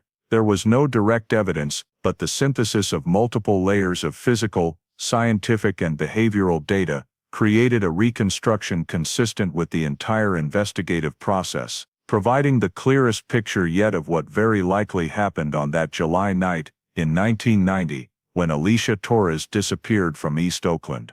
Based on the entire collection of behavioral data, forensic evidence, and timeline reconstruction, the investigative force proceeded to build a criminal profile, specifically for Samuel R. Carver, in which all characteristic elements of the Alicia Torres case matched the pattern of an organized, premeditated offender. The indicators gathered showed that Carver did not act impulsively, but operated according to a calculated plan, consistent with the organized offender model, someone who anticipates the environment in advance, prepares tools, and selects the most advantageous moment to act. The evidence found in Carver's house, particularly the pre-cut nylon cord, the hard-to-find type of duct tape, and the secret wall compartment used to conceal items, all reflected a deliberate tendency to acquire and store tools in a purposeful manner, rather than randomly. The map marked around the Tunnel Martinez area also demonstrated a level of preparation aimed at controlling the location, a key characteristic in organized criminal behavior to ensure concealment and minimize the risk of detection. The central behavioral focus based on the data was control over Alicia and silencing her. When reanalyzing the 1989 report, in which Alicia had reported Carver's harassing behavior at the community center, investigators determined that Carver had a strong personal motive, retaliation, and preventing damage to his own reputation. People who had worked with Carver described him as deeply concerned with his image in the church community and youth support programs, so Alicia's complaint about his inappropriate behavior could have been viewed by him as a genuine threat. The retaliatory offender model is often associated with individuals who have high ego investment, fear loss of social position, and tend to resolve conflicts by eliminating the source of pressure. The behavior on the night Alicia disappeared aligned significantly with this model. Carver also exhibited traits of high control capacity. The choice of location to approach Alicia, right at the camera blind spot, and exactly when the center had just turned off its lights, was not random. This was the type of selection only someone familiar with the terrain could make. Carver had previously collaborated at the community center and knew the unmonitored exits, dark corners, and low-traffic routes at night. This knowledge allowed him to approach the victim without leaving visual traces, consistent with the geographically targeted organized offender model. Investigators noted that Carver's ability to leverage local knowledge to minimize risk was higher than average, compared to impulsive offenders. Post-disappearance behavior also fit the no-body homicide offender pattern. Perpetrators in cases where no body is found, who often choose isolated locations for disposal or evidence concealment to make prosecution extremely difficult. The fact that the soil sample in Alicia's car matched the Tunnel Martinez area further indicated that Carver had selected a potential disposal site with complex terrain,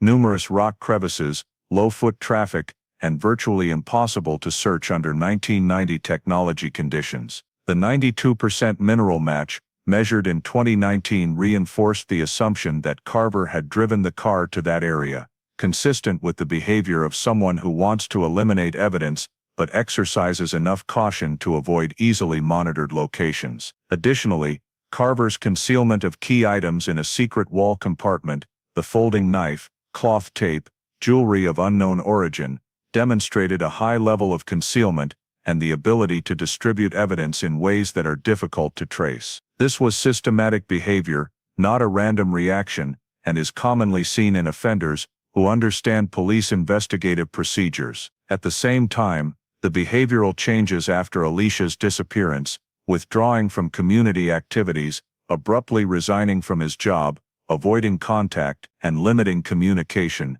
showed that Carver experienced internal pressure but still maintained outward control, a hallmark of the organized offender who restrains reactions to avoid raising further suspicion. When all the data was incorporated into the criminal profiling process, investigators concluded that Carver fit three characteristic behavioral groups. First, the organized offender with advanced planning, deep environmental knowledge, and use of pre-prepared tools. Second, the retaliatory offender with a personal motive, where the primary goal was to control and silence the victim out of fear of reputational loss.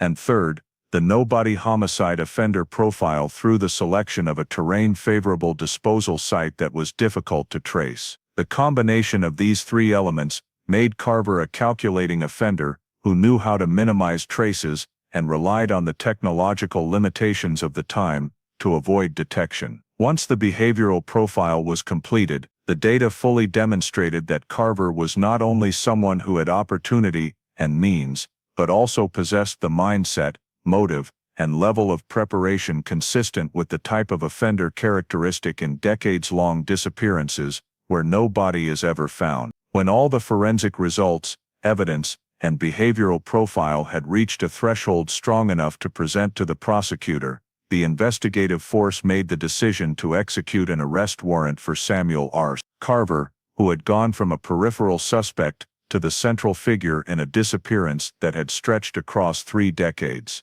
The plan was carefully prepared to ensure no risk of Carver fleeing or destroying any documents that had not yet been seized. The timing was chosen for Sunday morning, when Carver typically appeared at Thurgood Church, where he worked part-time as a community counselor. The church had multiple entrances and 2 large hallways leading to the rear yard, so the investigation team coordinated with SWAT to cordon off the entire perimeter before approaching. 3 unmarked vehicles parked in the adjacent residential area, while the tactical team moved into the grounds through a side gate, maintaining absolute silence. Inside the church, Carver was standing near the wooden podium, preparing materials for the group session, when he noticed the arrival of multiple officers. Although he did not panic, he visibly froze before 2 SWAT members signaled for him to stand still. The lead investigator read the arrest warrant clearly. Samuel R. Carver, you are under arrest pursuant to an Alameda County court order on charges related to the disappearance of Alicia Torres,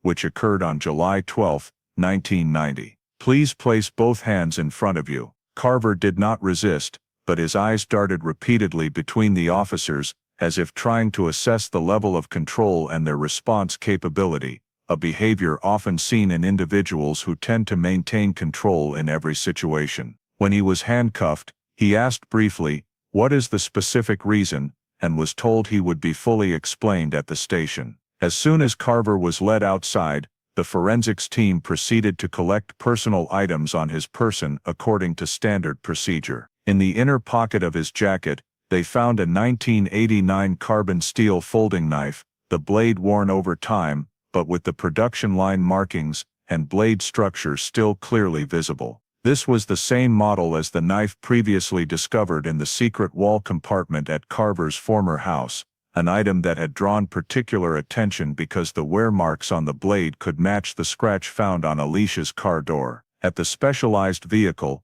mechanical forensics technicians performed a preliminary analysis. Using a handheld microscope, the wear patterns on the knife Carver was carrying that day showed contact characteristics with metal similar to the surface of a late 1980s sedan door. Although further microscopic analysis was needed for full confirmation, this initial match was flagged as notable linkage because it increased the consistency of an already dense chain of evidence in the file. In many long-running cases, evidence retained over time often reveals psychological behavior of the suspect.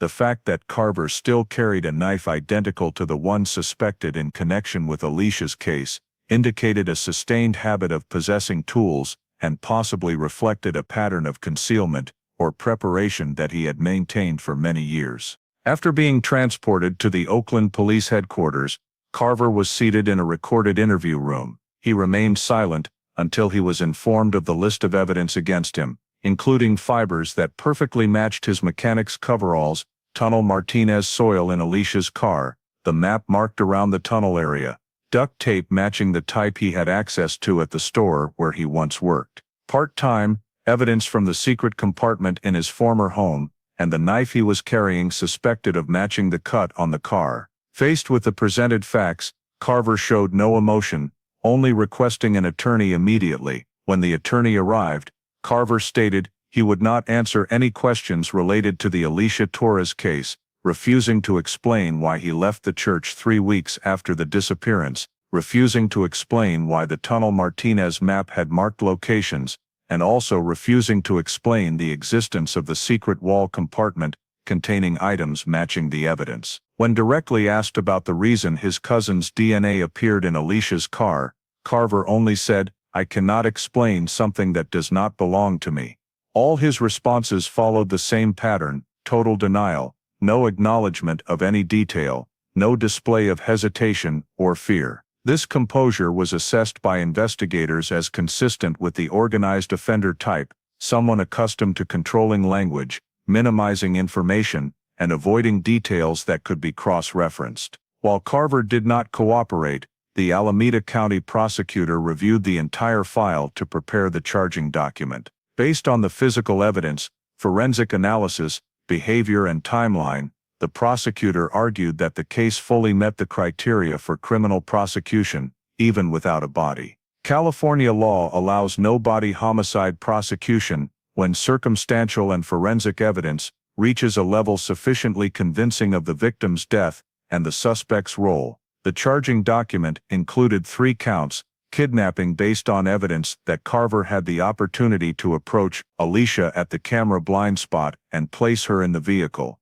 false imprisonment based on the nylon cord evidence and the victim's complete disappearance; and second-degree murder based on the combination of retaliatory motive, preparatory behavior, evidence matching tools Carver possessed, and the fact that Alicia had never reappeared in over 3 decades. The prosecutor emphasized that the level of physical linkage, particularly the 100% fiber match, Tunnel Martinez soil, folding knife, marked map, and concealed evidence, had far exceeded suspicion and was sufficient to constitute charges. When the charges were read to Carver, he maintained his silence, only stating that all allegations were without basis. Based on the nature of the case, the risk of flight, and the potential to destroy additional evidence, the judge ordered pretrial detention without bail. The investigators concluded their report by noting that the arrest was carried out based on the strongest and most comprehensive body of evidence obtained in more than 30 years. After Carver was arrested and held without bail,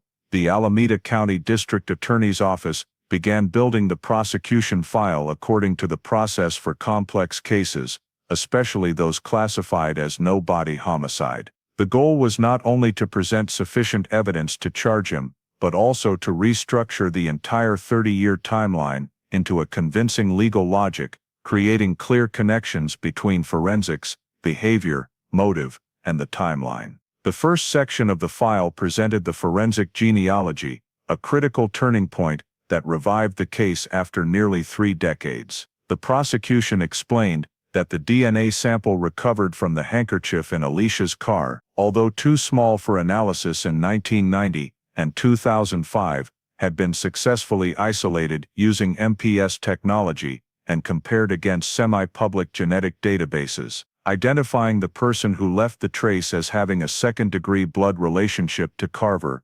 specifically his cousin Victor Hale. The file emphasized that this not only proved Hale's presence in Alicia's car near the time of her disappearance, but more importantly, it showed the connection between Carver's vehicle and the victim right before she vanished. When reviewing the 1990 neighbor statement that Hale had driven the silver Camry, the prosecution concluded that the vehicle had been used during the sensitive period, and that Carver likely had control over his cousin's schedule, even though Hale had since passed away. Next, the prosecution devoted a large portion of the file to presenting the fibers, soil sample, adhesive sample, and glove marks. The fabric scrap recovered from the toolbox in Carver's former house was analyzed using MPS and showed a 100% match in fiber structure with the mechanic's coveralls Carver had worn in 1990. This evidence was rated as one of the strongest links because it directly connected a personal item belonging to Carver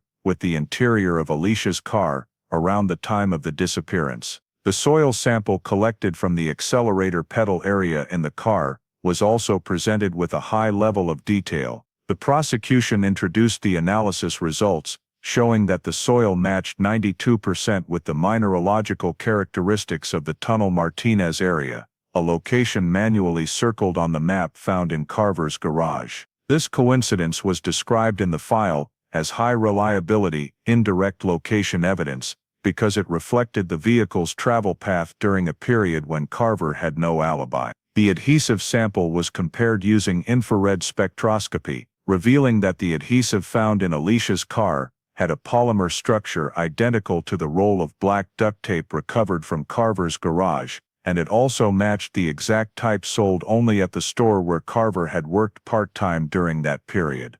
The leather glove marks found in the secret wall compartment were analyzed for wear patterns. The wear at the fingertips matched the type of force exerted by pulling nylon cord or gripping tools over extended periods. The prosecution used these items to prove that Carver possessed and used tools identical to those appearing in Alicia's car, from the cord and tape to the fibers and soil traces. The file continued by arguing that Carver's alibi had been completely dismantled. The prosecution walked through the logic, step by step. A neighbor saw Carver leave his home at 9:30 p.m., a time he consistently denied. A 9:44 p.m. payphone call from a location near the scene was made to Carver's home. Carver's wife shifted her statement from definitely to I think so. The travel time from Carver's house to the last place Alicia was seen matched exactly with the unaccounted-for window in his timeline. The prosecution argued that no part of Carver's statements held up against the objective data, while every piece of objective data pointed toward the hypothesis that he was near Alicia when she disappeared. One element given particularly heavy weight was the scar identification. The witness, now elderly, the boy on the bike from years earlier, was re-interviewed to compare memories. When shown archival photographs of a younger Carver, especially a 1987 photo taken during a church event, the boy immediately recognized the long scar running along the right forearm. The identification was conducted under strict controlled procedures to avoid suggestion, and it was recorded as a reinforcing factor that Carver had been at the scene on the night Alicia disappeared. The prosecution emphasized that the scar identification was not standalone, but aligned with the original homeless witness description of a low, deep male voice, which had been described as consistent with Carver at that time. The concluding section of the file was the legal argument, centered on no body case precedent. The prosecution cited numerous California and federal cases where defendants were convicted despite no body being found, as long as circumstantial and forensic evidence reached a convincing threshold of proving the victim's death and the defendant's role. The prosecution pointed out that Alicia had shown no financial activity, communication, travel, or any sign of life from the day of her disappearance to the present, and this was legally regarded as strong evidence of death. When combined with Carver's preparatory behavior, matching evidence, alibi failures, genealogical DNA, disposal map, and the coincidence of the Tunnel Martinez location, the prosecution argued that the case fully met the legal requirements for criminal prosecution under precedent. After reviewing the entire file and hearing arguments on the validity of the genealogical, forensic, and behavioral evidence, the court granted permission to prosecute Carver on 3 charges: kidnapping, false imprisonment, and second-degree murder, confirming that the Alicia Torres case qualified as a no-body case, with sufficient legal grounds to proceed to trial. The trial of Samuel R. Carver opened in March 2025 and became one of the most closely watched proceedings in Alameda County in recent years, not only because of the case's more than 3-decade span, but also because it was one of the rare no-body case prosecutions that the district attorney confidently brought to trial. On the first day, the prosecution presented its opening statement based on hundreds of pages of reanalyzed forensic, behavioral, and digital data. The centerpiece of the trial was the 3D reconstruction of the silver Camry's movement path on the night Alicia disappeared, combining faulty camera data, 1990 streetlight positions, topographic scans, and low camera routes that forensics had rebuilt. The simulation showed the vehicle leaving the community center area, not via the main road, but through a back alley behind the brick buildings where Carver had once worked, passing 2 completely unmonitored routes at the time, then continuing in the direction leading to the spot matching Tunnel Martinez. The prosecution explained that the 3D model data aligned with the forensic indicators, particularly the soil sample that matched 92% with the tunnel area, and the marked map found in Carver's garage. This presentation allowed the jury to see for the first time the spatial, temporal, and evidentiary connections in visual form, something the paper file could never fully convey. The defense countered that the entire journey argument was inferential, and that no camera footage or direct eyewitness proved Carver drove the Camry that night. The core of the defense argument centered on a single point: there is no body. They contended there was no forensic proof Alicia was dead, no blood evidence, no DNA from Carver at the scene, no documented injuries, and that the simulation was only a predictive model, not evidence. The defense attorney stressed that even the presence of Victor Hale's DNA in the car did not prove criminal conduct, and suggested Hale may have used the vehicle for unrelated reasons. They also proposed that the marked Tunnel Martinez map could simply have been documentation for a trip, not a criminal plan. The defense's goal was to create at least reasonable doubt to persuade the jury that the case did not meet the threshold for a criminal conviction. The prosecution responded by presenting 5 California precedent cases that serve as legal foundations for prosecuting homicide without a body. The prosecution detailed that in all 5 instances, Woolfolk 1982, Montoya 1991, People v. Scott 1999, People v. McStay 2018, and the most recent no-body conviction in San Bernardino County in 2020, the defendants were convicted based on similar chains of circumstantial forensic and behavioral evidence. In each case, the prosecution emphasized that the victim's complete disappearance over a long period, with no financial activity, no communication, and no evidence of leaving the area, was treated as strong proof of death. The prosecution asserted, a body is not a prerequisite for establishing a homicide. The consistent chain of evidence is the central element constituting criminal conduct. This reframed the issue for the jury. The absence of a body does not equate to the defendant's innocence. The next major focus of the trial was the combination of witness testimony with forensic evidence. The key witness, the boy on the bike from 1990, now over 40 years old, testified in court that he had seen a man with a long scar running along his right forearm standing near where Alicia was last seen. When shown archival photographs of a younger Carver, particularly a 1987 photo from a church event, the witness immediately confirmed the scar matched exactly. Another witness, the homeless man from back then, stated he had heard a low, calm male voice speaking to Alicia right before she vanished, a voice he described as familiar with this area, not a stranger. The prosecution linked this testimony to the fact that Carver had worked at the community center, frequently came and went in the area, and had a schedule consistent with that location. Forensics played the central role, fibers that matched 100% with Carver's mechanics coveralls, soil that matched minerals unique to Tunnel Martinez, duct tape that matched the type he had access to at the part-time job store, glove wear marks in the secret compartment consistent with long-term cord-pulling habits, and the 1989 folding knife Carver was carrying on the day of his arrest, whose wear patterns were compatible with the cut on Alicia's car door. Forensic experts were called to present each layer of data.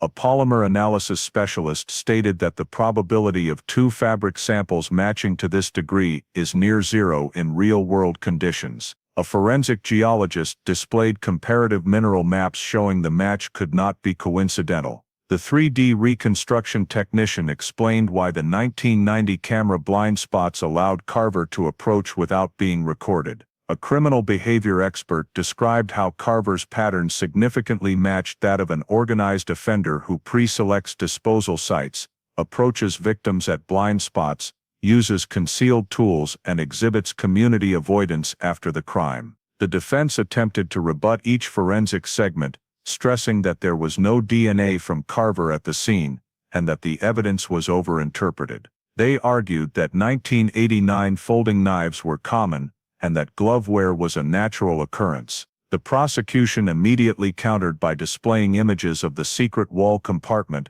evidence the defense could not reasonably explain. They asked the jury directly, if there was nothing to hide, why have a secret compartment in the wall containing a knife, cord, tape, and jewelry of unknown origin? This question created a powerful psychological impact in the courtroom. As the trial entered the deliberation phase, the jury was required to review each piece of evidence over 9 continuous hours. All evidence was placed on the table: fibers, soil, map, knife, tape, gloves, witness statements, 3D simulation, payphone timestamp, Carver's contradictory statements, and the full forensic genealogy file. The jury instructions emphasized that they must evaluate the complete chain of evidence, rather than viewing each item as an isolated fact. The consistency across the layers: behavior, forensics, location, tools, motive, formed a single coherent pattern, and compelled the jury to consider whether any other hypothesis could reasonably explain Carver's conduct. After 9 hours of closed deliberations, the jury returned to the courtroom with tense but resolute expressions. The judge asked the foreperson to read the verdict, and the entire courtroom fell silent as 3 verdict forms were placed on the bench. Count 1, kidnapping. The jury voted unanimously to convict. Count 2, false imprisonment, unanimous conviction. Count 3, second-degree murder, overwhelming majority conviction. There was no hesitation or division. Each form was read with the certainty that reflected a thorough examination of the entire chain of evidence the prosecution had woven throughout the trial. Carver sat motionless, his face showing no emotion, while his attorney scribbled notes quickly, but displayed no outward reaction. When the verdict was announced, the prosecution recommended sentencing based on each count under California criminal jurisdiction. For kidnapping, the law allows a maximum of 25 years when the conduct is deemed to have resulted in the victim's disappearance or potential death. The judge determined that the forensic evidence, physical items, and Carver's behavior formed a chain strong enough to impose the maximum penalty, and sentenced him to 25 years in prison. For false imprisonment, the act of unlawfully confining the victim, depriving her of freedom of movement and the ability to seek help, carried a maximum of 15 years, with the notation that this conduct could not be separated from the overall criminal progression.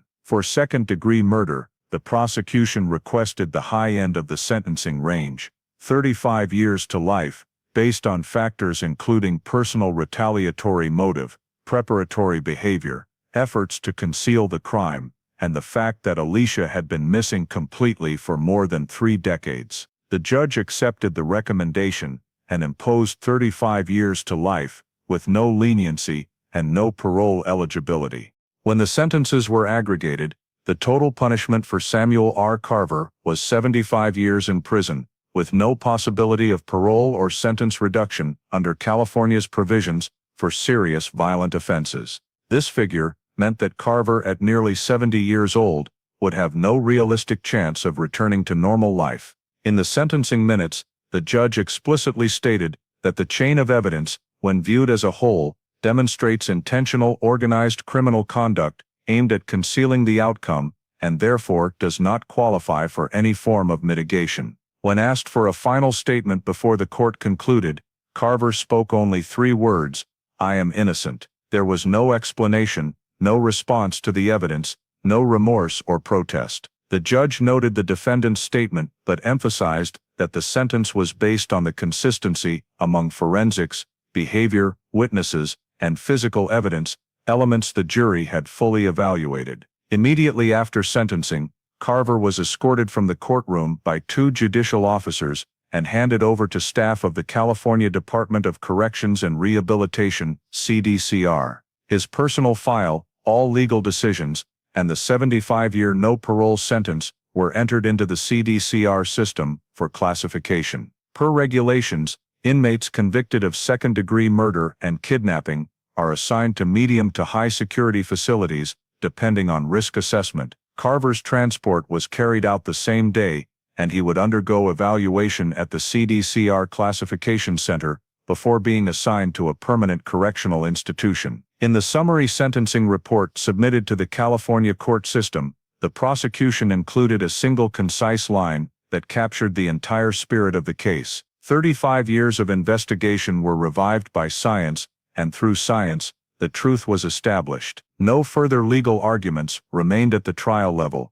The entire file was officially closed in court, and execution of the sentence became the responsibility of the CDCR. Carver entered the remainder of his life behind the walls of the state prison system, carrying a sentence regarded as one of the foundational criminal justice outcomes for no-body cases in California. After the 75-year no-parole sentence for Samuel R. Carver was pronounced and confirmed in court, the Oakland Police Department completed the final administrative procedures related to the Alicia Torres disappearance case. The file was placed before the OPD director with the words that many generations of investigators had awaited for 3 decades: closed, homicide by conviction. From the day Alicia vanished in 1990 until the sentence took effect in 2025, more than 35 years had passed, and only when modern forensics combined with genealogical DNA analysis, digital simulation, and re-examination of evidence were the forgotten pieces finally reconnected. In the more than 250-page case closure report, OPD summarized Carver's entire criminal conduct in legal terms, clearly explaining each element that led to his conviction without a body. The report described Carver as an organized, premeditated offender who acted on retaliatory motive, used local knowledge to avoid cameras, and demonstrated above-average ability to conceal evidence compared to other Oakland cases from that era. The Tunnel Martinez marked map, pre-cut nylon cord, industrial duct tape, fibers matching his own coveralls, rare soil, consistent with the remote area, worn glove marks, and earrings similar to Alicia's jewelry, and the secret wall compartment, were all listed as components forming the complete chain of evidence, the exact phrase used by the prosecution and judge in the sentencing. In the internal evaluation section, OPD also clearly identified 5 major investigative mistakes that prolonged the case for 3 decades. Mistake 1, underestimating Carver's organized behavior, which led to failing to expand the search beyond Oakland in the early days. The soil sample in the car had already shown anomalies then, but technology was insufficient, and inference was limited to the local area. Mistake 2, not seizing the map in Carver's house in 1990, because the search at that time was only procedural, and he was not yet considered a primary suspect. That document later became crucial evidence once forensics confirmed the soil matched the marked area. Mistake 3, allowing the initial composite sketch of the man with the scar to go missing, an element that could have brought Carver into focus much earlier, if properly preserved. The file notes that the loss of the composite weakened the identification process and caused investigators to lose years in re-establishing a matching description. Mistake 4,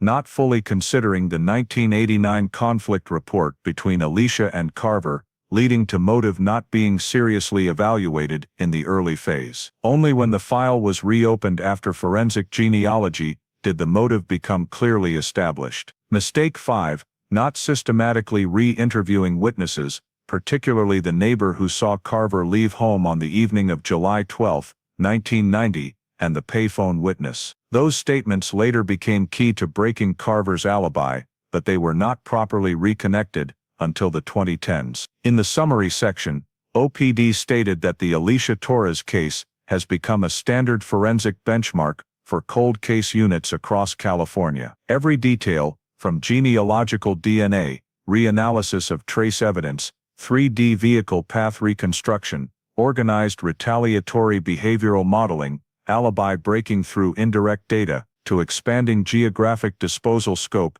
based on mineral analysis, has been incorporated into new training curricula for specialized investigators. A portion of the case file was transferred to the California Justice Academy, where it will serve as a textbook example of integrating science, behavior, and spatial analysis in long-term missing persons investigations. In an internal memo, the cold case unit chief wrote, "The Alicia Torres case teaches us 2 things.